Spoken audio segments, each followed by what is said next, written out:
And in the movie, The Passion of the Christ, it's one of the most poignant scenes in a movie that I've ever seen. After Jesus has been lashed and humiliated and is being led away, the third time as Peter is asked, aren't you one of these followers of Jesus?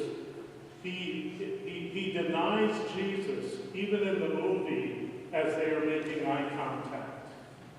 And if you think you have ever experienced betrayal or someone has let you down, at times I think about the human part of Jesus there, and I wonder how his heart must have broken in that moment when Jesus says, Peter says, no, don't know.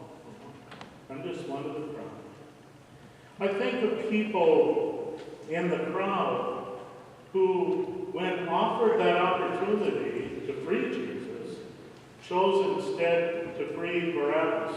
And if you were talking about today's police records, he had a long record of all kinds of things he had done illegal and wrong.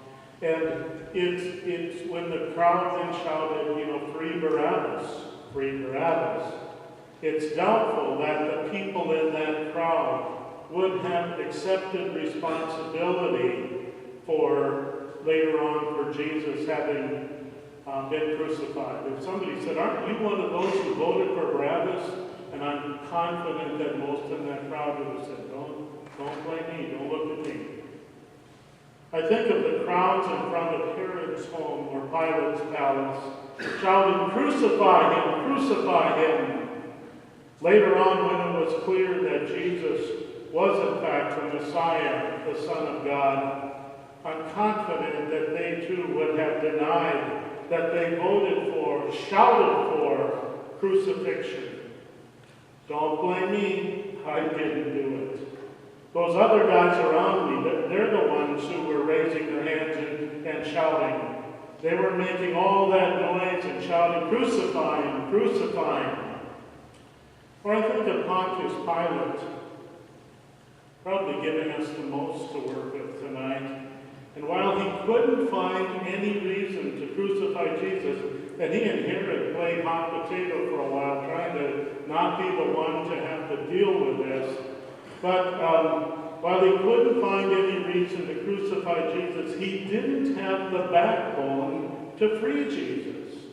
In Matthew 27:24, we read, so when Pilate saw that he was gaining nothing, he was trying desperately to not be the one to make this decision. But he saw rather that a riot was beginning. He took water in front of the crowd, washed his hands before the crowd, saying, I am innocent of this man's blood. See to it yourselves. Even before Jesus was nailed to the cross, Pilate is saying, don't blame me, it's on you. I have a question for each one of us tonight. And that question is, where were you in that crowd? Were you like the Pharisees in the crowd, trying to protect what was familiar and comfortable, rather than to trust the guidance of the Spirit with a new, fresh voice from God? Were you caught up in the crowd dynamics?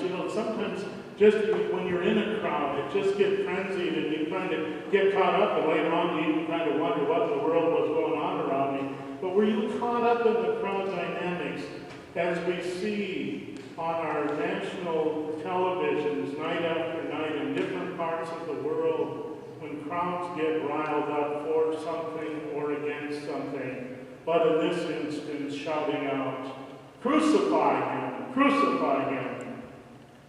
Were you in that crowd voting for a contemporary Barabbas over Jesus? Were you, like Pilate, trying to distance yourself from what was happening before your very eyes?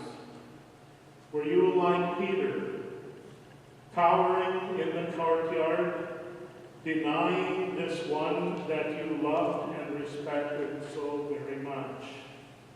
Were you saying, don't blame me, I didn't do it, I wasn't even there? Oh, but you were. Those people that we just talked about were you and me.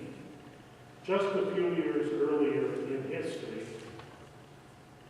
when Jesus was carrying that cross to Golgotha, he knew about us. He knew we were part of that crowd. He was clear about his purpose. He was clear about why God had sent him into that place. And bottom line is, it doesn't matter whether you think you were there or not. God had and God has a plan. Jesus came for a purpose. This day and this week remind us very clearly, very poignantly about that purpose. The horror that Jesus faced, the excruciating pain of crucifixion, was for Peter, the 3 times denying Peter, and for Pilate, and for the crowd that demanded his death. And his purpose was for you and for me. Were you there when they crucified my Lord? Not in person, but represented there by other imperfect people, just like you and me. Jesus had to suffer and to die for God's plan to be fulfilled. Is that the end of the story? Not by a long shot. We know how the story ends. We've cheated and read the end of the story. Please move with me from the foot of the cross tonight to the entrance of that empty tomb at 6:30 on Easter Sunday. And we'll talk about who gets the last word. It's not about blame, because